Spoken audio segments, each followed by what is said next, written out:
Halo saudara-saudaraku yang terkasih di dalam Tuhan, bertemu kembali dengan saya Rina Solihin dalam channel Rina Menjawab. Teman-teman, apa kabar Anda semuanya? Pasti Anda semuanya sekarang sedang banyak ya menonton sesuatu yang viral ya di dunia YouTube teman-teman, yaitu tentang Agus Setan ya.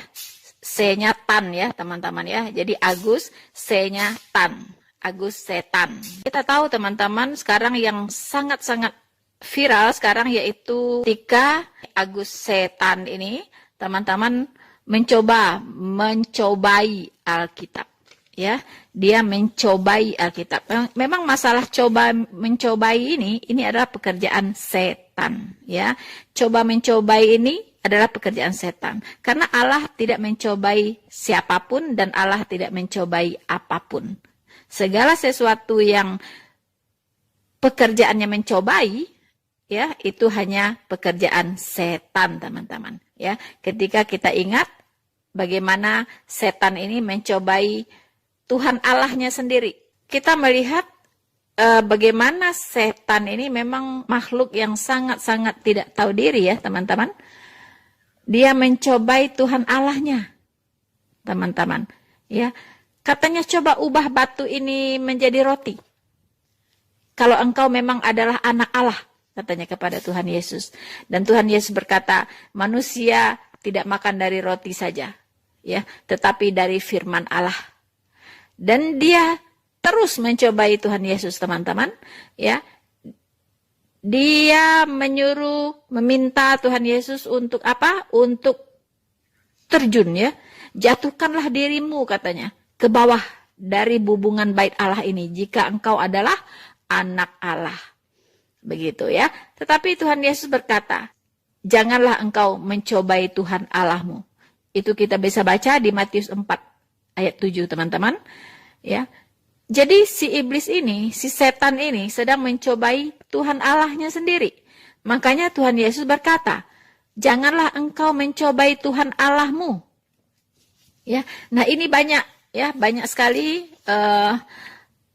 muslim-muslim yang salah kaprah ya memahami ayat ini teman-teman.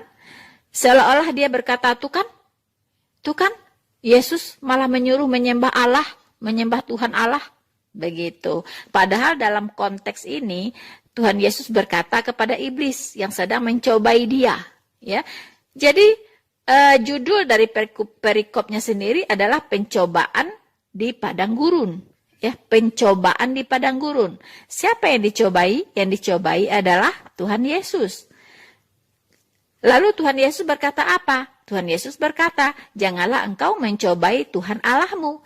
Artinya, Yesus adalah Tuhan Allah itu sendiri. Nah, ini saja masih salah kaprah teman-teman mereka ya untuk memahami ini. Begitulah teman-teman. Kembali kepada Agustan teman-teman ya.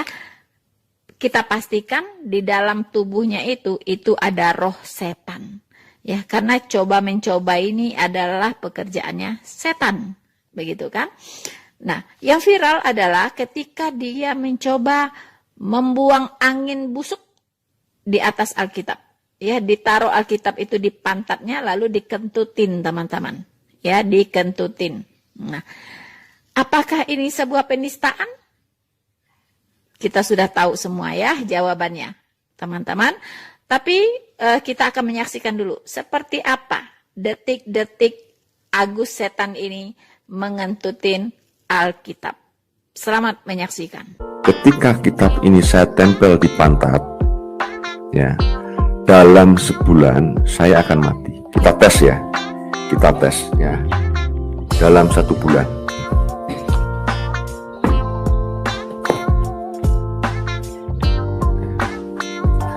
Kita lihat apakah dalam sebulan saya akan mati. Ya. Kita taruh lagi. Ya. Kita lihat nanti apakah Agustan akan mati ketika Alkitab ditaruh di pantat. Agustan ini memiliki ide untuk melakukan sebaliknya kepada Alkitab, ya, yaitu dinajiskan dengan kentutnya, teman-teman. Ya, diperlakukan seperti barang yang tidak ada kuasanya. Itu dia lakukan dan ini cukup menghebohkan teman-teman, cukup viral. Karena orang melihat itu sebagai sebuah penistaan, ya, penistaan terhadap Alkitab, begitu. Penistaan terhadap kekristenan. Karena Alkitab itu adalah miliknya umat Kristen. So, teman-teman, saudara-saudaraku yang terkasih di dalam Tuhan, pasti banyak di antara teman-teman yang sudah tahu ya, siapa sebenarnya Augustan ini. Augustan ini memang dikenal sebagai mu'alaf yang mulutnya cukup bisa dikatakan bau ya, seperti comberan teman-teman ya. Kita bisa lihat di jejak digitalnya, itu sering sekali mengucapkan kata-kata penistaan, penghujatan ya terhadap kekristenan, terhadap Tuhan Yesus dan terhadap umat Kristen, teman-teman. Ya. Bahkan dia sempat juga mengatakan halal darahnya orang Kristen, mau menebas kepalanya orang Kristen. Macam-macam lah ya yang keluar dari mulut comberan ini, teman-teman. Ya. Tetapi apakah dia ditangkap? Apakah dia dipenjarakan seperti teman-teman Kristen ya, para YouTuber yang atau para apologet yang mengalami hal yang sangat menyedihkan sebenarnya ya. Karena apa? Kita tidak sedih ketika teman-teman kita Kristen ditangkap, tidak. Cuman yang kita sedihkan adalah tidak adanya keadilan di negeri ini. Kalau bicara penistaan agama, mereka lah gudangnya, begitu. Tapi mereka kenapa aman-aman saja? Ya, aman-aman saja gitu, seperti tidak tersentuh, begitu teman-teman. Itu yang membuat kita miris. Hey there, subscribe to my channel, and also press this bell icon. Saudara-saudaraku yang terkasih di dalam Tuhan, lalu bagaimana sikap kita? Ya, sikap kita ketika Augustan ini menantang dan mencobai Alkitab. Dia katakan, apakah dalam 1 bulan, ya, 1 bulan saya akan mati katanya, jika Alkitab ini saya taruh di pantat. Augustan, semua orang pasti mati. Ya, semua orang pasti mati. Tidak ada yang bisa hidup selama-lamanya di bumi ini, tidak ada. Ya. Dan kalau dia mati, ada 2 pilihan. Mati konyol apa mati di dalam Tuhan. Kalau Anda mati karena mengentutin Alkitab, itu Anda mati konyol. Mati konyol. Ya. Karena sebuah kebodohan. Nah, tapi kami orang Kristen mendoakan Anda supaya panjang umur. Ya, supaya panjang umur. Diberi kesehatan karena Anda memang sedang sakit-sakitan, bukan? Ya, Anda sendiri mengatakan bahwa Anda memang sedang sakit, begitu. Ya, nah, dalam keadaan sakit saja, sudah seperti itu mengenaskan ya, perilaku, perangai Anda, begitu kan? Apalagi kalau dikasih sehat. Nah, kita tidak tahu, ya, Tuhan akan berbuat apa kepada Anda. Tetapi, kami orang Kristen tidak pernah diajarkan untuk menyumpahi Anda. Ya, atau untuk mendoakan Anda supaya keinginan Anda terkabul dalam 1 bulan mati, begitu. Ya, yang kami doakan adalah jika masih memungkinkan, Anda bisa bertobat. Ya, diberi kesehatan, umur panjang, kemudian Anda bertobat dari jalan yang sesat. Ya, tetapi saya ragu, begitu ya, karena Anda sudah pernah menghujat Roh Kudus. Ya. Alkitab mengatakan bahwa menghujat Roh Kudus itu adalah dosa yang tidak berampun. Anda berbuat dosa kekal, tidak ada pengampunan. Ya. Nah, jadi artinya Anda mau mati, mau hidup, tetap aja konyol. Begitu kan? Nah, mau mati, mau hidup, nggak ngaruh gitu sama Tuhan Yesus. Ya, jadi Anda tidak mati pun nggak ngaruh, Anda mati pun nggak ngaruh gitu. Ya terserah Tuhan saja, begitu kan? Anda mau ngentutin Alkitab 1 kodi, 1 lusin, ya nggak ngaruh gitu. Ya, Anda mau mati nggak ngaruh, Anda hidup juga nggak ngaruh, gitu. Ya kan, jadi terserah saja gitu. Mau mati-matilah, mau hidup-hiduplah, gitu kan.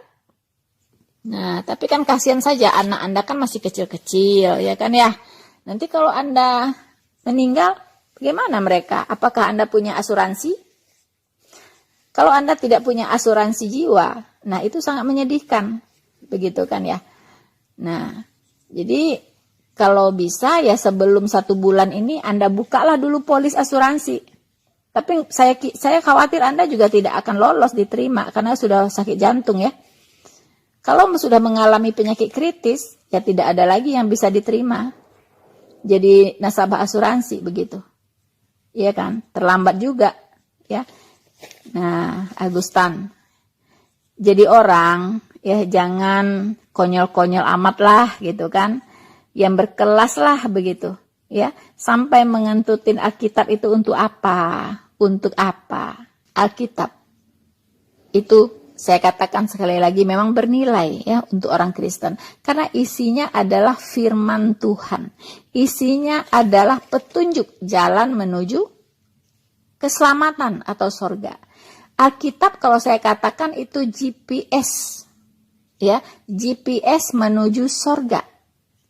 Ya, kalau Anda tidak pakai Alkitab untuk ke sorga, pasti nyasar. Nyasar saya jamin.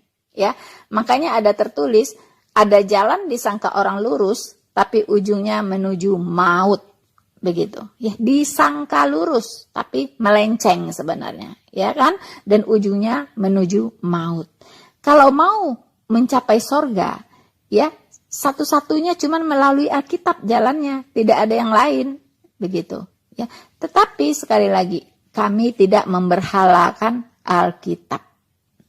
Ya.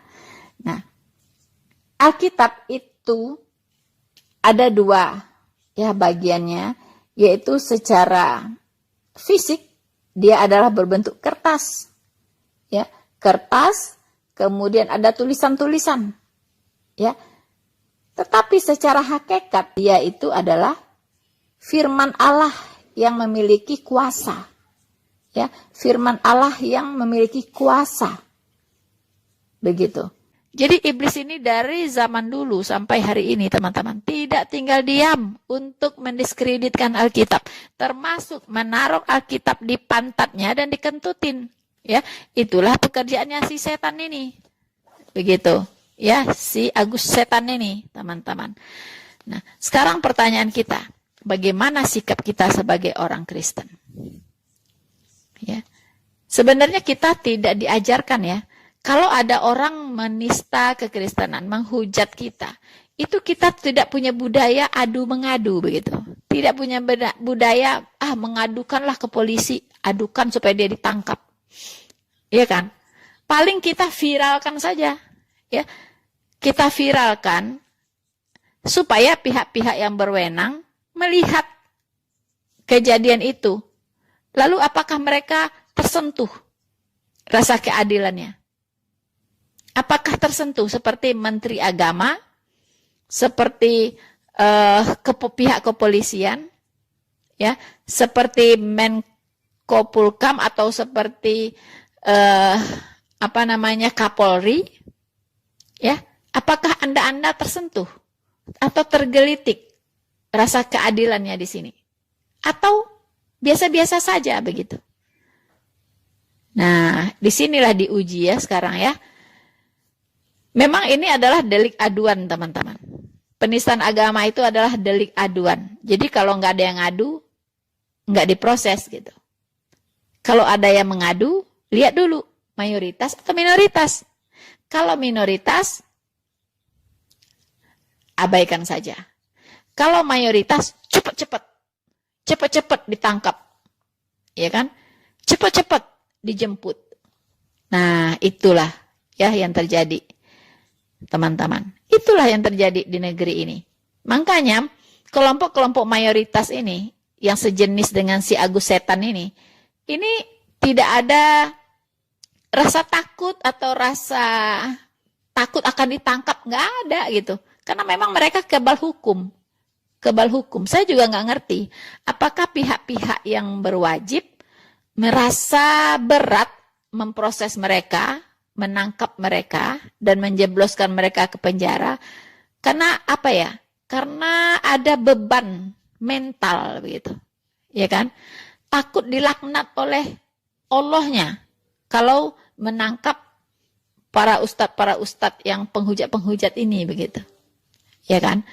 Nah, saya tidak tahu apakah memang tidak berani karena itu ya, karena takut dilaknat gitu kan, diazab gitu kan. Nah, teman-teman. Tapi cobalah, siapa Anda ya di Indonesia ini, ya memang tugasnya adalah menjaga keamanan, menegakkan keadilan di negeri ini. Dan Anda itu adalah para penegak hukum.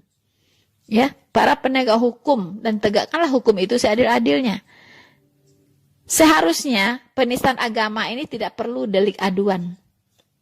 Ya, kalau penegak hukum sudah melihat kejadiannya dan sudah viral, menyaksikan sendiri, tahu orangnya, pelakunya, tahu persis apa yang dia katakan, tangkap begitu. Tidak usah nunggu diadukan dulu, tidak usah.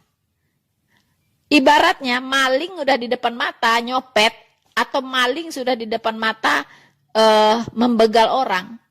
Karena nggak ada yang ngaduin, ya udah biarin aja gitu ya. Hah? Gitu. Begitu. Atau ada orang yang sudah menabrak orang gitu. Ya udahlah, nggak ada yang ngadu, liatin aja gitu. Nggak bisa. Nggak bisa. Jadi seharusnya penistaan agama ini bukan delik aduan.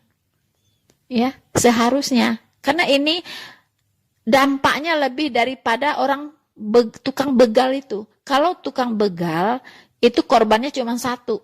Yang dia begal aja gitu. Ya kan? Tapi kalau dia melakukan penistaan agama, ya kan? Itu dampaknya luar biasa untuk bangsa ini.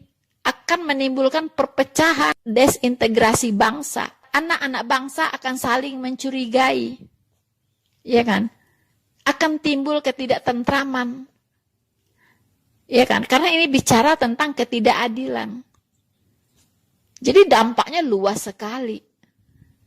Ya. Luas sekali gitu. Bisa menggoyahkan sendi-sendi berbangsa dan bernegara. Ya.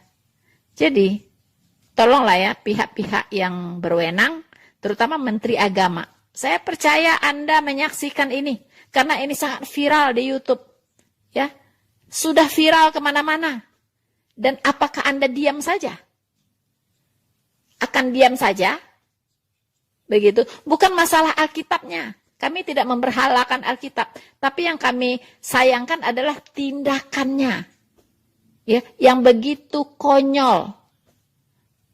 Ya, melecehkan kitab suci orang lain begitu.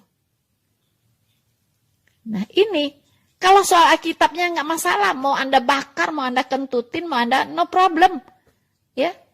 Firman Tuhan itu tetap berkuasa. Tidak berubah dulu, sekarang sampai selama-lamanya. Sejarah sudah membuktikan itu. Mau diapain pun Alkitab itu tetap eksis. Nggak akan bisa dibendung, tidak akan bisa dimusnahkan. Ya, tapi yang kita pertanyakan adalah di mana keadilan di negeri ini? Di mana keadilan? Ya, kalau kelompok minoritas baru bicara sedikit langsung tangkap, ya kan? Langsung penjarakan. Ini sudah mengentut-ngentutin kitab suci orang lain. Akankah dibiarkan? Begitu. Ya, saya yakin nih Menteri Agama melihat, mungkin Kapolri juga melihat. Apakah masih menunggu orang mengadukan? Anda saja yang mengadukan sendiri. Iya kan? Menteri Agama saja yang mengadukan. Begitu. Toh Anda juga melihat faktanya, jelas pelakunya siapa, tempatnya di mana, channelnya apa, bentuk hidung, batang hidungnya seperti apa itu orang. Track recordnya Anda juga bisa lihat, jejak digitalnya seperti apa. Hey there. Subscribe to my channel. And also press this bell icon. Teman-teman, kali ini kita sedang melihat bagaimana seorang Agus Tan, lagi-lagi kerasukan setan, teman-teman. Ya, dia punya masalah dengan Andre Tunggal, Tetapi dia menghujat kekristenan secara luar biasa, ya, mengatakan Kristen itu begini dan begitu, begini dan begitu. Bagi saya, kalau dia direct berbicara tentang masalahnya dengan Andre Tunggal, no problem. Tapi karena dia sudah menghujat kekristenan sedemikian rupa, ya, menghujat kekristenan sedemikian rupa, dan kalau saya perhatikan videonya teman-teman, itu dia ngomong itu udah ngelantur sana sini, ya, kontradiktif. Dia berbicara kelihatan sekali tidak berpikir teman-teman, ya. Apa yang dia bicarakan dia bantah sendiri, gitu, ya. Dia bicara, dia bantah sendiri teman-teman. Kali ini saya akan memberikan komentar saya, memberikan suatu respon yang berbeda, di mana firman Tuhan yang akan menegur Agustan ini teman-teman, ya. Biarlah firman Tuhan yang menegurnya teman-teman, ya. Dan kita lihat apa hasilnya. Selamat mendengarkan.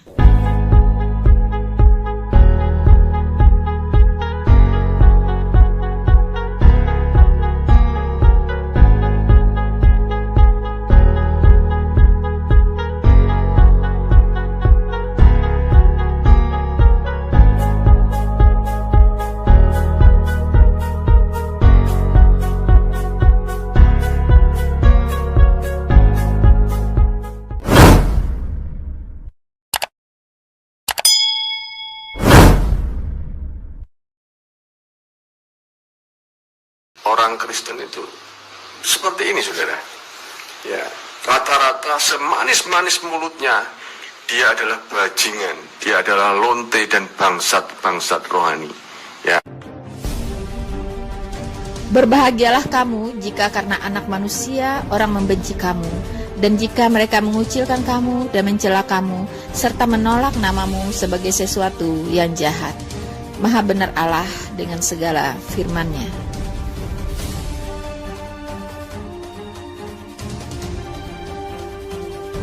Sampaikan dengan lembut, saya pun akan lebih lembut.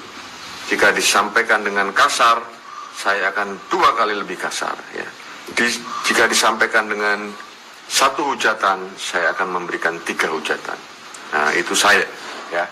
Artinya terserah orang mau berpendapat apa. Dan janganlah membalas kejahatan dengan kejahatan, atau caci maki dengan caci maki. Tetapi sebaliknya, hendaklah kamu memberkati, karena untuk itulah kamu dipanggil, yaitu untuk memperoleh berkat. Sebab siapa yang mau mencintai hidup dan mau melihat hari-hari baik, ia harus menjaga lidahnya terhadap yang jahat, dan bibirnya terhadap ucapan-ucapan yang menipu. Maha benar Allah dengan segala firman-Nya. Dulu sih siapa ini? Layar teologi, ya. Saya kalau tahu, itu apalagi menyinggung prinsip keimanan. Orang Kristen, orang Islam marah-marah, suka marah-marah. Enggak. Kami dengan jujur, kami dengan apa adanya, kami mempermuliakan Tuhan kami, Nabi kami. Kalau ada yang melecehkan, kami nggak terima. Akan tetapi, mereka menghujat segala sesuatu yang tidak mereka ketahui. Dan justru apa yang mereka ketahui dengan nalurinya seperti binatang yang tidak berakal, itulah yang mengakibatkan kebinasaan mereka. Celakalah mereka karena mereka mengikuti jalan yang ditempuh Kain, dan karena mereka oleh sebab upah menceburkan diri ke dalam kesesatan Bileam, dan mereka binasa karena kedurhakaan seperti Korah. Maha benar Allah dengan segala firman-Nya.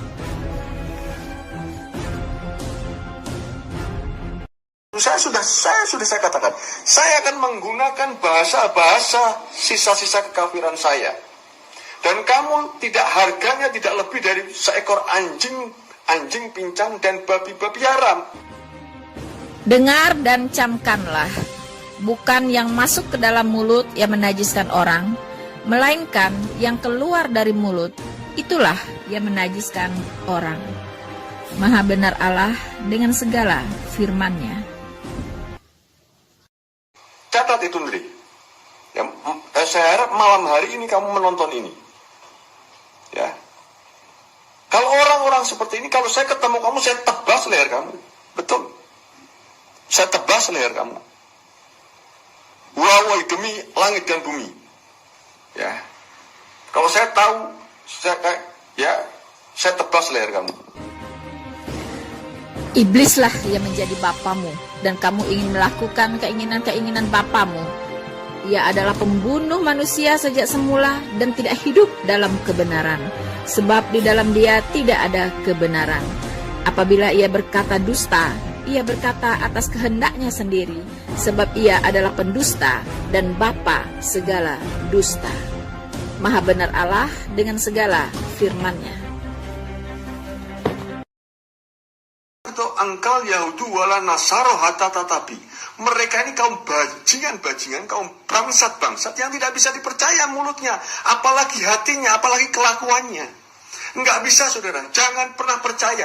Kalau saudara tidak mempercaya ini, berarti saudara tidak percaya dengan Al-Quran. Ketika saudara tidak percaya dengan firman Allah, berarti saudara sudah murtad.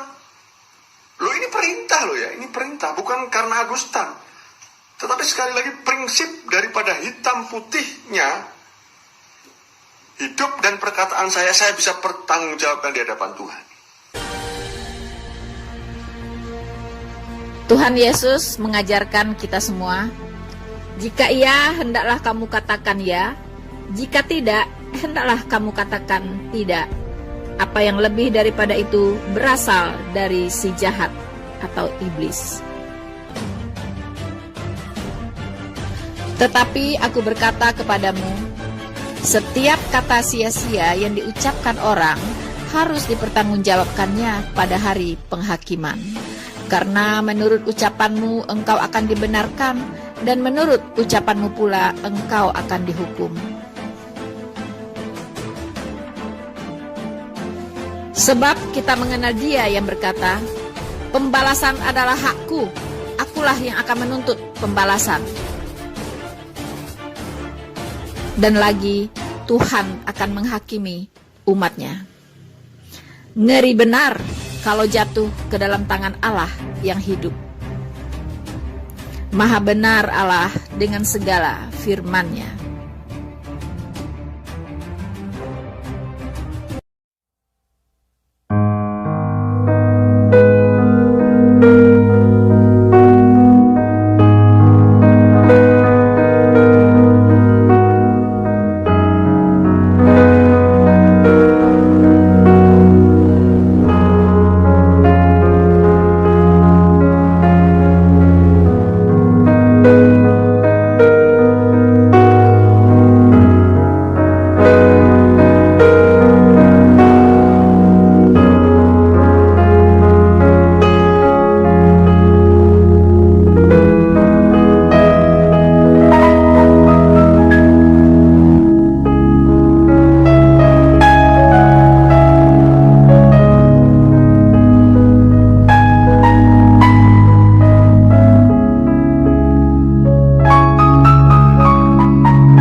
Hey there. Subscribe to my channel. And also press this bell icon.